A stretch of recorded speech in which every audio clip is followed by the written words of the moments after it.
Now understand, this is not just a matter of Democrats versus Republicans or liberals versus conservatives. At various times in our history, this kind of politics has infected both parties. Southern Democrats were the bigger defenders of slavery. It took a Republican president, Abraham Lincoln, to end it. Dixiecrats filibustered anti-lynching legislation, opposed the idea of expanding civil rights. And although it was a Democratic president and a majority Democrat Congress, spurred on by young marchers and protesters, they got the Civil Rights Act and the Voting Rights Act over the finish line. Those historic laws also got passed because of the leadership of Republicans like Illinois' own Everett Dirksen. So neither party has had a monopoly on wisdom. Neither party has been exclusively responsible for us going backwards instead of forwards. But I have to say this, because sometimes we hear, oh, a plague on both your houses. Over the past few decades,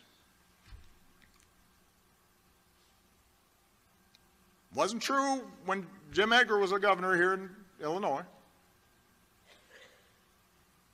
or Jim Thompson was governor. Got a lot of good Republican friends here in Illinois.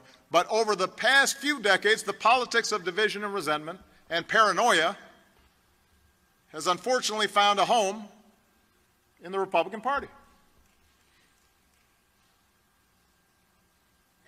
This Congress has championed the unwinding of campaign finance laws to give billionaires outside influence over our politics, systematically attacked voting rights to make it harder for young people and minorities and the poor to vote, handed out tax cuts without regard to deficits, slashed the safety net wherever it could, cast dozens of votes to take away health insurance from ordinary Americans, embraced wild conspiracy theories like those surrounding Benghazi or my birth certificate,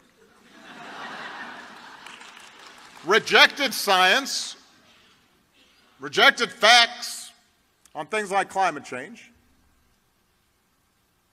embraced a rising absolutism from a willingness to default on America's debt by not paying our bills to a refusal to even meet, much less consider, a qualified nominee for the Supreme